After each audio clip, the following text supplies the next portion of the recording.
بسم اللہ الرحمن الرحیم۔ اب ہم دیکھتے ہیں کہ پرچیز کیسے کی جاتی ہے۔ ہم دیکھتے ہیں کہ ہمارے پہلے کالم میں ٹرانزیکشنز والے خانے میں ایک لکھا ہوا ہے پرچیز فرام ادرز اور اوپر لکھا ہوا پرچیز فرام کمپنیز۔ اگر ہم کمپنی سے کسی کمپنیوں کے ڈسٹریبیوٹر ہیں پھر ہم پرچیز فرام کمپنیز کرتے ہیں، ادروائز ہم پرچیز فرام ادرز کرتے ہیں۔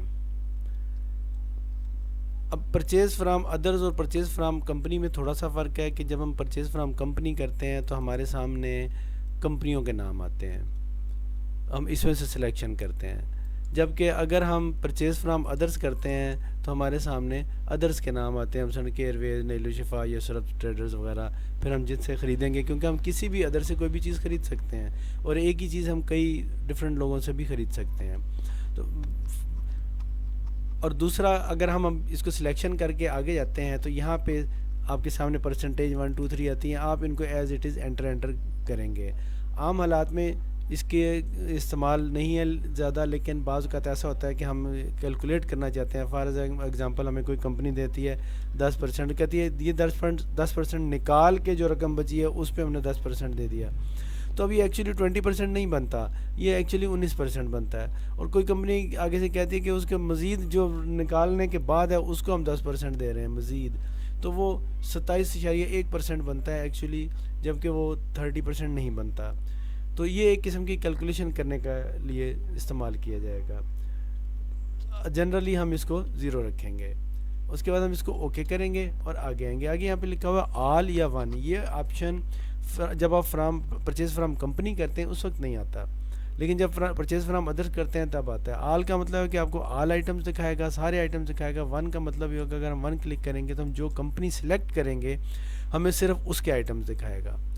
مثلا اگر ہم نے ایڈ کاک سلیکٹ کیا تو ہمیں صرف ایڈ کاک کے آئٹمز دکھا رہا ہے، لیکن اگر ہم آل آئٹمز کر کے کریں گے تو ہمیں تمام آئٹمز کی لسٹ دکھائے گا۔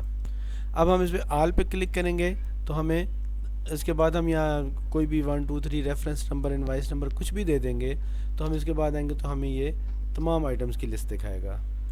اس کے بعد کا عمل تقریباً ساروں کے دونوں حساب میں سیم ہے۔ اس میں ہم کوئی بھی آئٹم سلیکٹ کرنا چاہتے ہیں تو اسی طرح الفابیٹکلی ہم کوئی آئٹم سلیکٹ کر سکتے ہیں، یا ہم F3 سلیکٹ کر کے کوئی بھی ہم کہہ سکتے ہیں سرچ لگا سکتے ہیں، سے ہم کہتے ہیں SEP، تو SEP سے شروع ہونے والے آئٹمز ہمیں دکھا دے گا۔ اور اس کے بعد ہم کوئی سا بھی آئٹم سلیکٹ کرتے ہیں، ہم اس پہ انٹر کریں گے تو ہمارے سامنے یہ ونڈو آ جائے گی۔ اس میں ہم لکھتے ہیں، فرض کیا ہم کہتے ہیں کہ ہمیں 500 یونٹس پرچیز کیے ہیں، تو 500 یونٹس کے بعد ہم اس کو انٹر کریں گے۔ اگر پہلے سے یہ پرچیز ہوا ہوا ہے تو اس کا جو بھی ریٹ لاسٹ ٹائم لگائے تھے اور جو پرسنٹیجز تھیں وہ سامنے آ جائیں گی۔ ادروائز ہم اس میں ٹائپ کر سکتے ہیں، یا اگر ریٹ اب چینج ہو گئے ہیں، نیا ریٹ آ گیا ہے تو ہم یہاں پہ نیا ریٹ ٹائپ کر دیں گے اور کمپیوٹر پھر اس کو آگے لے کے چلے گا۔ اگر ہم نے پرسنٹیج دینی ہے، پرسنٹیج اس میں دیکھیں اوپر لکھا ہوا ہے ٹریڈ ریٹ اور نیچے لکھا ہے invoice rate. Trade rate for example اس میں 76 روپیز اور پرچیز ریٹ ہے 64.63۔ بعض کیسز میں کمپنیاں ٹی پی پہ ریٹ بناتی ہیں، بعض میں صافی ریٹ ہوتا ہے۔ اگر صافی ریٹ ہے تو ہم جسٹ یہاں پہ صافی ریٹ لکھیں گے۔ اگر ہم کمپنی فار ایگزامپل وہی جو اوپر 76.03 لکھا ہوا ہے، کمپنی کہتی ہے کہ اسی پر ہم نے آپ کو سے کوئی پرسنٹیج دے دی، فرض کر لیں 10% دے دیا، تو ہم یہاں پہ پرسنٹیج لکھتے ہیں۔ اگر یہ دونوں ریٹ سے ایک ہیں پھر تو کوئی ایشو نہیں۔ اگر یہ دونوں ریٹ مختلف ہیں اور نیچے آپ نے پرسنٹیج لکھ دی تو یہ پرسنٹیج جو نیچے ریٹ لکھا جائے گا اس پر تصور ہوگی، کیونکہ سم ٹائمز ایسا بھی ہوتا ہے کہ کمپنی ٹی پی ریٹ الگ اور پرچیز ریٹ الگ ہوتا ہے۔ میں بھی وہ کہہ دے جی یہ تو 70 روپے ہے اور اس پر ہم 10% مزید دے رہے ہیں، تو یاد رکھیں جو پرسنٹیج ہے وہ اس ریٹ پر تصور ہوگی، اس پہ نہیں تصور ہوگی۔ جو اوپر لکھی ہوئی ہے اس پہ نہیں ہوگی تصور، جو یہ نیچے لکھی ہوگی اس پہ تصور ہوگی۔ اس کے بعد یہاں پہ آگے بیچ کوانٹٹی، اگر تو ہمارے سارے بیچ ایک ہی ہے تو نو پرابلم، ہم اس کو جسٹ انٹر کریں گے، چھیڑیں گے نہیں۔ اور یہاں پہ ہم کہتے ہیں اگر کوئی بیچ نمبر لکھنا ہے تو فرض کیا یہ ہم نے کوئی بیچ نمبر لکھنا ہے تو ہم یہ بیچ نمبر لکھیں گے کہ اس آئٹم کا یہ بیچ نمبر تھا جو ہمیں آیا۔ اور اگر ہم کسی وجہ سے بیچ نمبر کو مینٹین نہیں کرنا چاہتے تو ہم یہاں پہ صرف ہمیشہ ایک فل سٹاپ ڈالیں گے، 2 نہیں ڈالنے، کوئی اور چیز نہیں ڈالنی، پھر ایک فل سٹاپ صرف ڈالنا ہے اور کچھ نہیں لکھنا۔ اور اس کے بعد ہم اس کو انٹر کر دیتے ہیں اور یہاں پہ ہم ایکسپائری ڈیٹ لکھتے ہیں۔ اگر ہم ایکسپائری ڈیٹ لکھنا چاہتے ہیں تو ٹھیک ہے، اگر بیچ نہیں لکھ رہے تو ایکسپائری ڈیٹ بھی آپ نہ لکھنا چاہیں تو اگر ایکسپائری ڈیٹ نہ لکھنا چاہیں تو آپ اس کو ڈیلیٹ کر کے آگے انٹر چلے کر دیں، اور اگر ایکسپائری ڈیٹ لکھنا چاہتے ہیں تو یہاں درست ایکسپائری ڈیٹ لکھ کے آپ اس کے بعد انٹر کر سکتے ہیں، یا سے آپ نے لکھ دیا 31/12/2025 اور اس کے بعد انٹر کر. اس طرح ہم پھر کسی اور آئٹم پہ آ رہے ہیں. سپوز یہ ہیں، اب اس میں اگر ہم کوئی کوانٹٹی لکھتے ہیں، سے ہم کہتے ہیں کہ ہم نے 300 یونٹ خریدے ہیں، اور یہ ریٹس کا حساب، یہ جو دوسرے نمبر پہ خانہ ہے اس کو آپ اگنور چھوڑ دیں گے. ویسے تو یہ آسانی کے لیے بعض لوگ یہ کہتے ہیں کہ ہمیں پر پیس اتنے چھوڑے گئے کہ 10 روپے چھوڑے تو ہم یہاں پہ 10 روپے لکھیں تو وہاں پہ وہ کر دے. فرض کیا ہم یہ 10 روپے لکھتے ہیں تو 195 میں سے اس نے 10 لیس کر دیے، تو تاکہ ہمیں نیچے نہ لکھنا پڑے. لیکن اینی وے جو آپ کو آسان لگے یا آپ کی ضرورت کے مطابق ہو اس طریقے سے آپ اس کو چل لیں. اس کے بعد بیچ کوانٹٹی. اب اگر تو آپ کے پاس ایک ہی بیچ آیا تو نو پرابلم، لیکن بعض اوقات آپ کے پاس ایک سے زیادہ بیچ بھی آ سکتے ہیں. تو اگر 2 یا 3 بیچز ہیں تو ہمارے پاس پھر اس کے طریقے کیا ہوں گے کہ یا تو ہم ان کی علیحدہ علیحدہ انٹری ڈالیں. اوپر جو 300 یونٹس ہیں وہ ایک ہی فرض کے 100 یونٹ ایک چیز کے ہیں، 150 ایک کے ہیں، 50 ایک کے ہیں، تو ان کی علیحدہ علیحدہ انٹری ڈالیں. دوسری صورت یہ ہے کہ ہم یہ 300 لکھ دیتے ہیں اور یہاں پہ ہم کہتے ہیں جی 150 جو ہیں اس کا تو بیچ نمبر یہ تھا.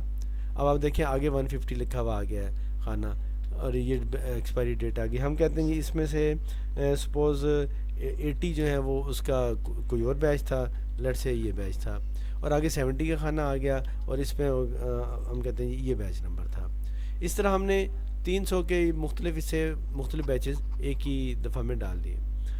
اور یہاں پہ اوپر لکھا آ گیا کہ پرچیز ریٹ آپ کا تقریباً اتنا پڑ رہا ہے، اویلڈ پرسنٹیج تقریباً اتنی پڑ رہی ہے. اگر آپ کے پاس 3 سے زیادہ بیچز ہیں پھر آپ کو نیکسٹ بیچز علیحدہ ہی ڈالنے ہوں گے، پھر علیحدہ علیحدہ ڈال لیں.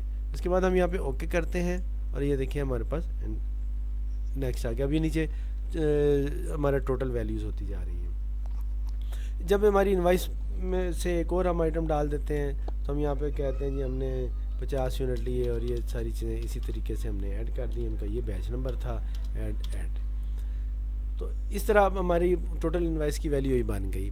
اب ہمارے پاس بعض اوقات یہ بھی ہو سکتا ہے کہ ہم اس کو پینڈنگ کرنا چاہیں، ہمیں کوئی اور کام کرنے کی ضرورت پڑ رہی ہے یا اچانک کوئی دوسری انوائس آ گئی ہے کہ وہ پہلے فیڈ کرنی ہے اس کو بعد میں کرنی، تو ہم یہاں پہ فرض کے بی پہ کلک کرتے ہیں. یہاں اوپر اے لکھا ہوا ریڈ میں، اس کا مطلب ہے کہ یہ اے بل ہے، یعنی ہمارے 4 انٹریاں ایٹ اے ٹائم مختلف ہو سکتی ہیں اے، جس کو ہم نے اے بی سی اور ڈی قرار دے دیا.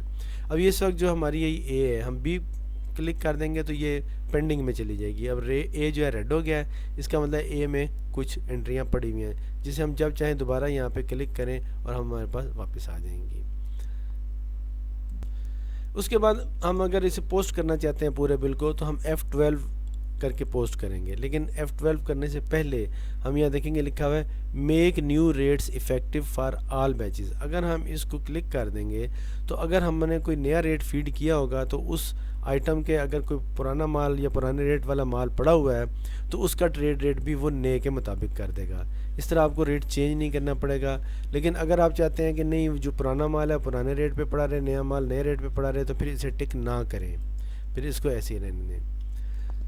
اس کے علاوہ یہ F3 سرچ لاک کے لیے ہے کہ اگر آپ کہتے ہیں کہ ہم نے F3 کیا ہے تو یہاں پہ وہ لاک ہو جائے، اور یہ سے ہم اس کو BET لکھ کے انٹر کرتے ہیں اور یہاں پہ ہم آتے ہیں، ہم کوئی بھی انٹری کریں اور سے ہم نے 60 یونٹس ڈال دیے اور ہر چیز کو اوکے کر دیا. تو اب یہ دیکھیں سرچ کی خود بخود دوبارہ آ گئی. تو یہ بس تھوڑا سا اس میں فرق ہے، کسی کو اس میں سہولت لگتی ہے، کسی کو اس میں سہولت لگتی ہے. جس میں آپ کو سہولت کیا بلکہ وہ آپ کو بتا رہا ہے کہ اس وقت F3 لاکڈ ہے. اب اگر ہم اس کو جسٹ انٹر کر دیں گے تو یہ یہاں سے چلی جائے گی. بہرحال اب ہم اگر اس کو پوسٹ کرنا چاہتے ہیں تو ہم F12 کر کے اس کو پوسٹ کر سکتے ہیں، یا ماؤس کے ذریعے ہم اس کو کلک بھی کر سکتے ہیں. تو F12 کریں گے تو وہ روشن ہو جائے گا بٹن، اور اس کے بعد یہ سچویشن آ جائے گی. یہاں پہ آپ نے جسٹ انٹر کرتے ہیں عام حالات میں، لیکن یہاں پہ اوپر لکھا ہوا ہے فریٹ ایکسپینسز. اگر آپ کو کمپنی عام طور پہ فریٹ بعض اوقات ایڈجسٹ کرتی ہیں جو وہ انوائس میں ڈیڈکٹ کر دیتی ہیں اور آپ اسے اپنے پاس سے پے کرتے ہیں. تو جس وقت آپ پے کرتے ہیں وہ آپ ایکسپینسز میں ڈالتے ہیں اور وہ آپ کے پروفٹ اینڈ لاس میں سے کم ہو جاتے ہیں، اور یہاں پہ اس میں ایڈجسٹ کر دیتے ہیں تو وہ آپ کے پروفٹ میں بڑھ جاتے ہیں. بعض اوقات یہ دونوں رقمیں برابر ہوتی ہیں، بعض کا تھوڑا فرق بھی ہوتا ہے کہ انوائس میں کچھ اور لکھا ہوا ہے اور ادھر سے آپ کو پے کچھ اور